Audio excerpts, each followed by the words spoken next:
Olá!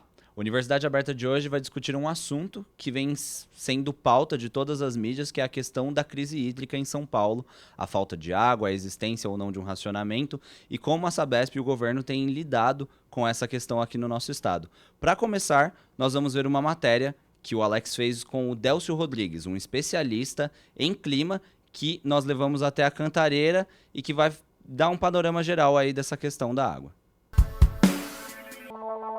A gente está vivendo um contexto bastante complexo que tem vários fatores que estão coordenados para chegar nessa situação. Tem uma questão que é climática, tem uma questão que é a quantidade de gente que vive na região da Grande São Paulo, na região da Grande Campinas e que depende dessa água.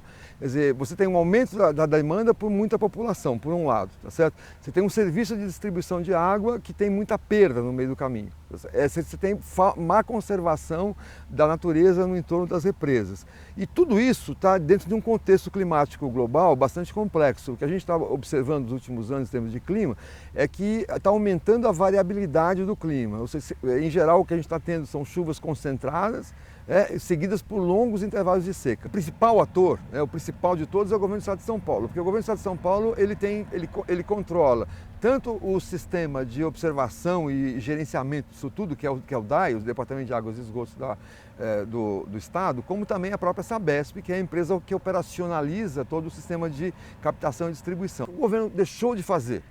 Deixou de fazer uma série de coisas. Primeiro, não atuou na proteção dos mananciais. Se a gente olha, por exemplo, na região da bacia do PCJ, que é o sistema Cantareira, você tem uma região onde menos de 10% da mata original está preservada. Então a gente teve um desmatamento de mais de 90%. E as atividades agrícolas que acontecem nessa região, silvicultura, plantação de eucalipto, criação de gado e tal, são atividades que acabam impactando bastante a produção de água nessa região. Uma outra coisa que não foi feita ao longo do tempo foi o cuidado com a distribuição. Ou seja, a malha de distribuição, os canos que estão nas grandes cidades do Brasil, mas vamos falar principalmente de São Paulo, eles perdem muita água. O sistema da Sabesp perde mais de 1/3 da água que é tratada. O que o governo está fazendo, o governo do estado de São Paulo está fazendo é tentando puxar água de um lugar que tem pouca água para jogar num outro lugar que já também tem pouca água. Então nós vamos ficar gerenciando a escassez, gerenciando a pouca água que a gente tem, de maneira a poder entregar alguma água para os consumidores. Hoje, se você observar, as nossas cidades, elas tratam a água como lixo. Quer dizer, quando vem a chuva, ela chove forte, e a gente tem que, por medo de inundação, a gente faz um sistema de drenagem e joga essa água fora. Então a água que caiu em cima da nossa cabeça a gente não aproveita, tá certo? E daí nós temos que buscar água depois, quando falta água, vamos buscar água em distâncias cada vez maiores. Se a gente pudesse e tivesse a capacidade de repensar o nosso sistema, a gente faria uma série de coisas que seriam capazes de aproveitar a água que está em cima da gente ou embaixo da gente. Quer dizer, a água da chuva ser captada pelas edificações e ser utilizada dentro das edificações, tá certo? Das cidades, e também aproveitar a água de subsolo, que ela aflora em vários momentos, em bicas, pode ser retirada em poços artesianos, ou seja, a gente poderia aproveitar a água que está mais próxima da gente, seja a água da chuva, seja a água de subsolo. Então é bastante interessante que a gente mude o sistema, o nosso sistema, para, acima de tudo, ter um foco na água que está próxima a gente. O nosso convidado de hoje é o professor Paulo Roberto Moraes, do Departamento de Ciências do Ambiente aqui da PUC São Paulo. Bom, professor, queria saber primeiro do senhor até que ponto é responsabilidade do poder público a questão da crise hídrica em São Paulo e até que ponto é uma questão climática mesmo, é um momento climático no Brasil que não favorece a água. Bom, vamos começar. A questão dessa crise que a gente está vivendo, ela existe as duas responsabilidades. Existe uma parcela do poder público e existe um problema climático. Nós estamos passando por uma seca que a gente nunca viveu. O poder público é responsável? Sim, porque deveria ter previsto a crise. Não esta crise, mas uma crise que se aproximava. Fala-se tanto em relatórios que existiram nos últimos 10, 20 anos e que anunciavam para a Sabesp que essa crise iria existir e que ela tinha que se preparar para isso. Se a gente tivesse, como o senhor disse, trabalhado no planejamento e não na crise, a gente teria solucionado esse problema? O que teria que ter sido feito durante esses últimos 10, 20 anos? e que foi deixado de lado? Na verdade, teria que ser feito as obras que estão sendo feitas. A água é o bem, o recurso mais importante que existe no planeta. Tem país que cuida da água de maneira absurda. O Japão cuida da sua água de uma maneira absurda. E aqui não. Aqui você tem uma série de problemas. É abundante, né? Chove bastante, a pluviosidade é alta, você faz as represas, o Brasil reabastece. Você vê, a questão da água de reuso, né? Que vários países do mundo já adotam como solução. A Namíbia usa há 40 anos água de reuso. O Brasil não adota. E seria suficiente para você resolver. Muitas pessoas vieram aqui e falaram, mas vocês têm um rio que passa pela cidade. Ah, mas o rio é poluído. Não tem problema. Você consegue, tecnicamente, resolver o problema. Então, qual é a melhor fórmula? Ah, são essa. E se der uma crise, de onde você vai tirar essa água? Daqui. Ah, mas a chance de ter uma seca a chance é pequena, mas ela aconteceu. Entendi. Nós tentamos falar com a Sabesp e eles não quiseram falar com a gente. Então a gente foi atrás de um ex-funcionário da Sabesp, ele foi demitido recentemente, o nome dele é Marzeni Pereira. Ele era tecnólogo especialista em engenharia de saneamento básico da Sabesp. E ele aceitou dar uma palavrinha pra gente. Vamos ver como foi a matéria. Entre 96 e 98 eu trabalhei no Programa de Uso Racional da Água da Sabesp aqui no Leste. Nesse período a gente já sabia que já tinham estudos que indicavam que entre 2010 e 2012 poderia ter um problema de abastecimento de água na região metropolitana. Em 2004, o Cantareira secou, praticamente secou. Naquela época, inclusive, a USP fez um estudo dizendo que já seria possível utilizar o volume morto, tal, mais ou menos em um período de 2, 3 meses. Não foi utilizado na época, mas porque choveu logo no início do ano de 2004. E em 2004 foi assinada a outorga da Cantareira, onde também dizia que seria necessário reduzir a dependência do Cantareira, né? Existia uma preocupação muito grande por parte da direção da empresa e do governo de aumentar a disponibilidade de água para vender. É uma visão de mercado mesmo. A visão do mercado é o seguinte, eu disponibilizo o produto para você. Se ele vai ter para vender no futuro, isso é uma outra história. É possível diminuir a dependência do Cantareira, por exemplo, com a redução de perdas. A pessoa fala, não é possível. É possível sim. É possível reduzir as perdas efetuando o serviço com qualidade desde o início. Não pode fazer serviço com mão de obra não especializada. Tem que ter mão de obra especializada, que saiba fazer o assentamento da rede com precisão, com qualidade, para que não vaze depois. Hoje o que acontece é que muitas redes são assentadas e logo em seguida, 2 semanas, um mês depois, já vaza. Então isso traz um prejuízo. O que está acontecendo hoje não é redução de pressão, com pouquíssimas exceções. O que acontece hoje é rodízio. Há um fechamento de uma alça do reservatório, isso com registro ou com VRP grande, porque nesse caso a VRP zera a pressão, a VRP pode zerar a pressão. Então, ou fecha com registro ou com a VRP. Então, reduz para zero. Então não é a redução de pressão, é corte, um corte, um fornecimento de água. Não se fala em rodízio na Sabesp, fala em redução de pressão. Todo mundo sabe na Sabesp que é um rodízio, que é um corte de fornecimento de água, não redução de pressão. Todos sabemos. Só que a orientação é para dizer que é redução de pressão, que não é verdade. E eu me recusei a falar isso. Me recuso a falar que é redução de pressão, porque não é. Eu fui demitido segunda-feira. Isso depois de ter sido avisado no ano passado, já depois de toda uma discussão que nós já vínhamos fazendo, internamente com os trabalhadores e externamente também com os movimentos sociais. No final do ano passado eu fui avisado que eu seria demitido esse ano. Mas isso não pode ser justificativo para a gente parar de falar as coisas que deve falar. Na questão do desperdício, a Sabesp ela tem feito uma campanha bem forte do racionamento da população. Mas a gente tem visto pessoas falarem que o consumo da população é irrisório se for comparado a grandes empresas, indústrias e até o desperdício. qual a importância desse racionamento e da população mesmo economizar água? Eu acho que você tem que despertar na população uma consciência também de quanto esse bem é importante para a sua própria sobrevivência. Então, desde atitudes pequenas em casa, até nas construções novas, com cisterna nos prédios, cisterna em casa, armazenar água de chuva. Isso significa mudança de hábito. Professor, são duas questões.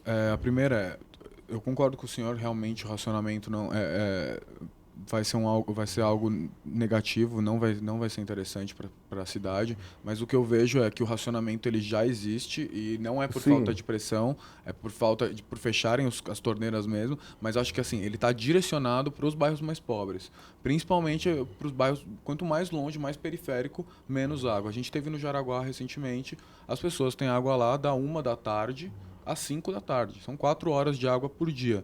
Obviamente que isso é muito menos pior do que você não ter a água o dia inteiro. Mas assim, me parece que na periferia o racionamento ele já é algo bem assíduo assim, e já existe há alguns meses. É que a periferia são os canos mais longe. Então, na hora que eu reduzo a pressão, por exemplo, a redução da pressão, a água não chega nas partes mais distantes. Então, é um racionamento. Falar que não, você diminui a pressão em 10%, 15%, os canos mais longes, os bairros mais longe são os afetados. O que deveria ter nessas áreas? As caixas, que eu falei, para poder segurar as caixas d'água. Não nas caixas, para poder abastecer a região. Para poder segurar esses bairros mais distantes. E outra questão é sobre a água da chuva, porque, como o Délcio, que foi entrevistado por mim, disse, a água cai na nossa cabeça e a gente não faz absolutamente nada, e é bastante água. E é quase que esquizofrênico que a gente tenha que ver enchentes, diversas enchentes, principalmente no período do verão. A gente vê Turiaçu, por exemplo, alagada toda hora, e a água faltando na casa das pessoas. Parece uma contradição isso, né? E você tem um volume d'água e a água faltando. Você tem que ter eu volto a insistir, qualidade de vida. Você tem que abrir sua torneira, tem que ter água. E água boa, ponto. Tem tecnologia para isso, você tem que investir para isso, isso é prioridade. Agora, nós também não sabemos. Você vê, por exemplo, quantas pessoas que nós conhecemos que possuem quintal na sua casa, que poderia comprar uma pequena caixa d'água e fazer cisterna para usar água de chuva. Você não conhece ninguém que faz isso. Eu conheço uma pessoa que faz.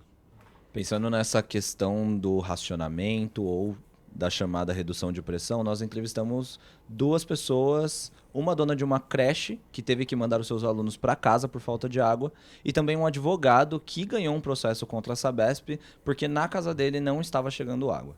Então vamos dar uma olhada aí no que essas 2 pessoas falaram pra gente. Na última semana, na sexta-feira, mais ou menos umas 14 horas, terminou a água da rua, né?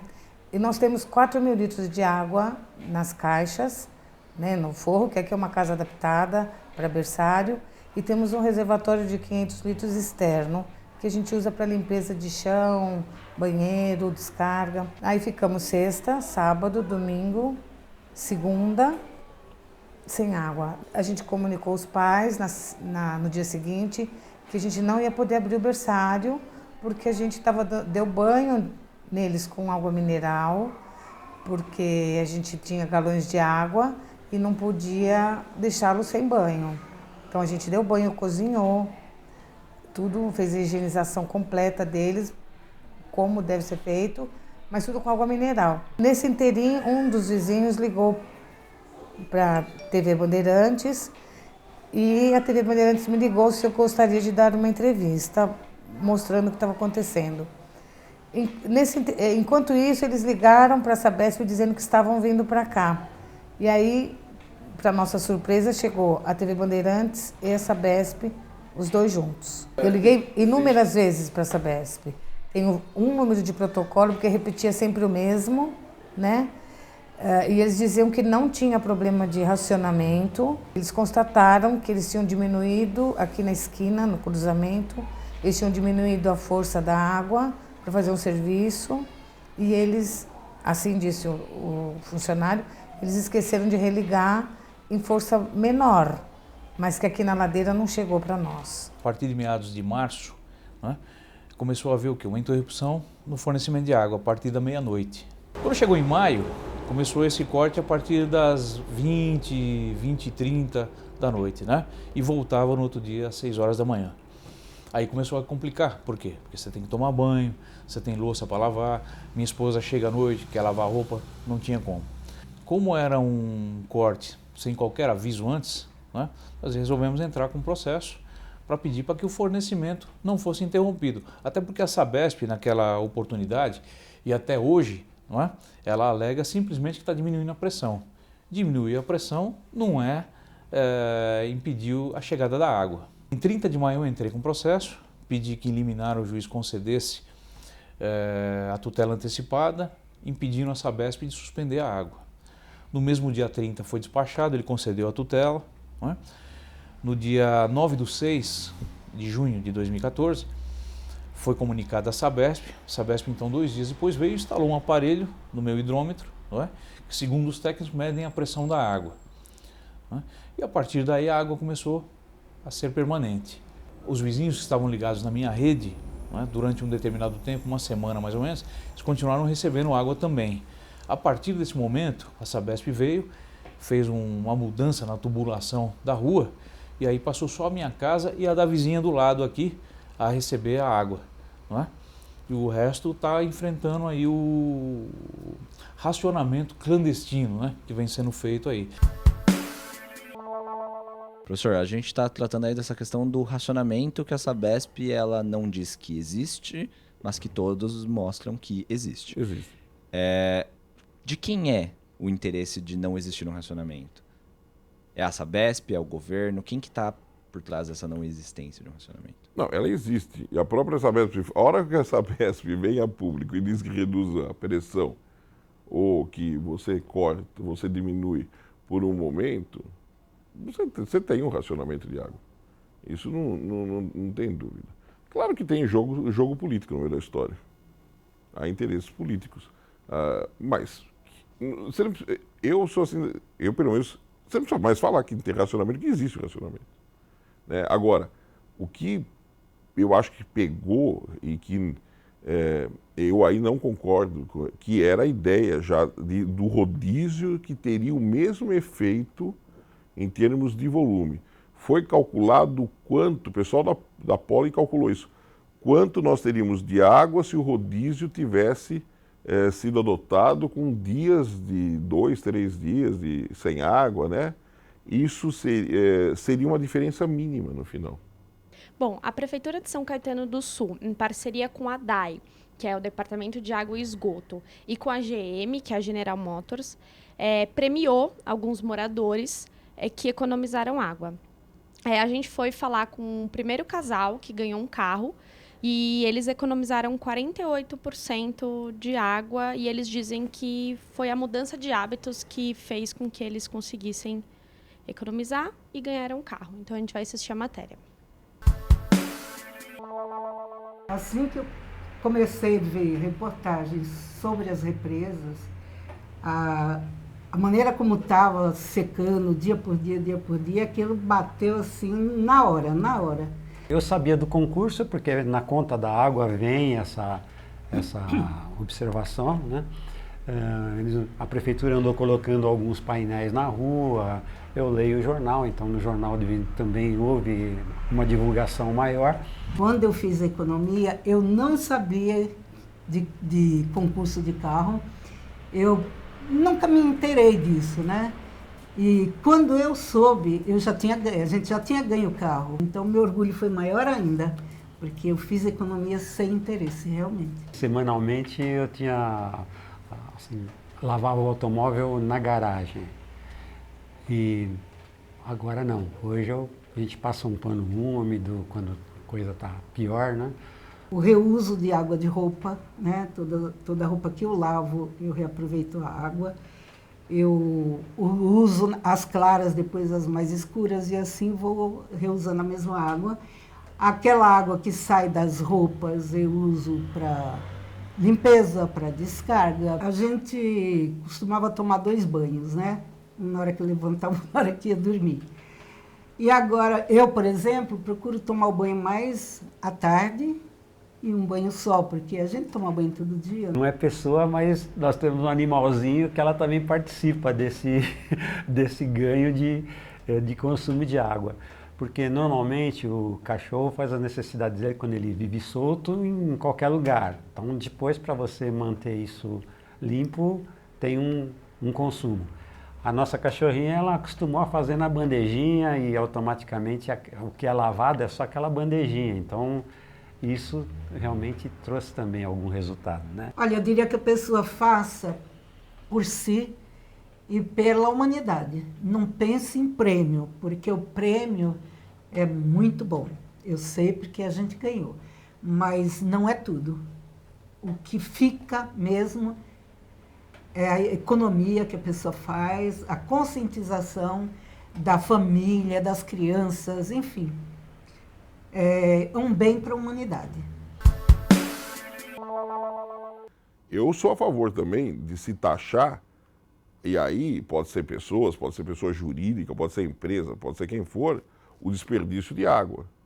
Porque o que eu cheguei a ver numa crise como essa, gente fazendo, né? Gente como se não tivesse absolutamente nada, lavando em frente às suas casas. Não é que isso é mais o ato do que a realidade. Aquilo não vai seguir, aquilo não vai salvar o ato, uma pessoa sozinha não lavar a frente, mas é um ato, é uma consciência. Bom, a gente também foi atrás de novas formas de se conseguir água, novos meios de se adquirir a água, e eu achei essa página super interessante, chamada Existe Água em São Paulo. O criador dela é o Adriano Sampaio, ele é um ativista ambiental, um palestrante também, e ele é um caçador de nascentes e fontes pela cidade. Ele já foi em vários bairros da periferia onde as pessoas utilizam muito das bicas e das fontes. E também ele é um defensor dos lagos feitos pelas comunidades, que realmente eles ajudam. A gente até foi ver com ele aqui um lago que ele fez em Perdizes. E é muito interessante porque a cidade precisa de um ecossistema de água para realmente se desenvolver. E são meios alternativos de se conseguir a água. E, bom, vamos dar uma olhada. A página Existe Água SP foi uma iniciativa minha de fazer um registro de como estão as nascentes da cidade. Eu faço pequenos vídeos de 1 a 5 minutos e mostro como é que estão essas nascentes, né? E tiro fotos também, né? Para mostrar para as pessoas, né? Porque eu vejo que a maioria das pessoas não tem ideia de onde vem a água, né? Então, e não tem ideia de que estamos sobre a água. Eu me mudei para próximo das aldeias dos Guaranis e o Parque Estadual do Jaraguá. E lá tem muitas nascentes. Eu comecei a explorar os rios daquele lugar e, para minha surpresa, encontrei rios ainda vivos, com peixes, com fauna, com garça, coati, saracuras, isso dentro da cidade. Aí a gente vai a campo, né, tentando descobrir as nascentes. Ou que estão muito urbanizadas ou estão como essas daqui da praça, né? Que deu para fazer esses lagos. Aqui essa água vem para cá e depois corre nesse cano. Tem um cano, a gente enterrou um cano aqui. Essa água está vindo aqui, está se juntando com a água que vem dali. Aí a gente colocou um cano aqui. Aqui tem um cano aqui embaixo. E aqui também. A água está correndo aqui por baixo e está saindo aqui.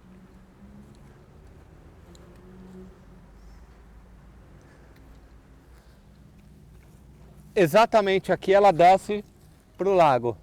Olha ela saindo aqui. Ela está descendo e está se ligando com as outras nascentes. Em 2013, no começo, né, a gente já estava aqui recuperando as nascentes, né? Já estava tendo um contato mesmo com o fazer, né? E a gente usou técnicas rurais aqui, técnicas de permacultura, técnicas que meus avós e bisavós já usavam, né?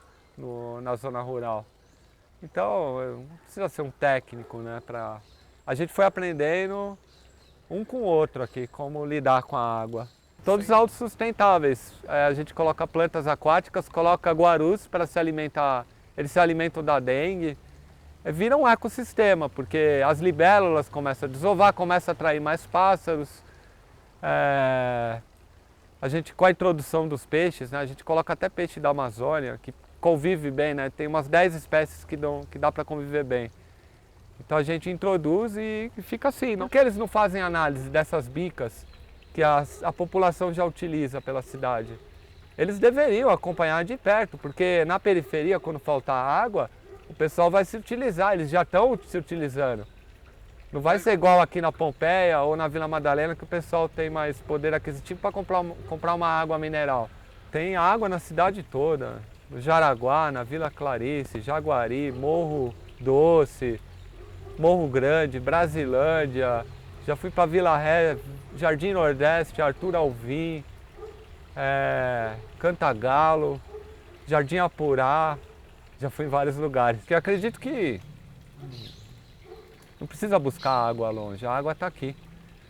E eu acho o poder público muito falho, ele é omisso,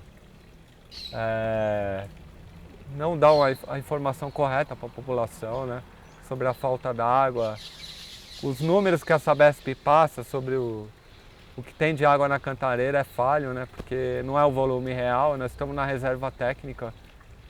Então, é um descaso muito grande, né, do governo público. Para mim, o grande culpado, sim, é o governador.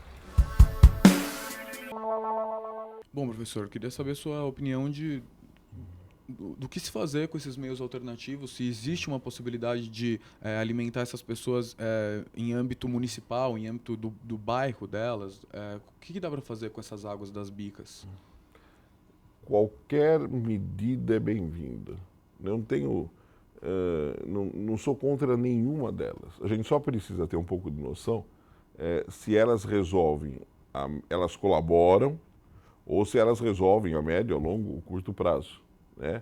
Essas medidas, elas colaboram e elas têm que ser estimuladas.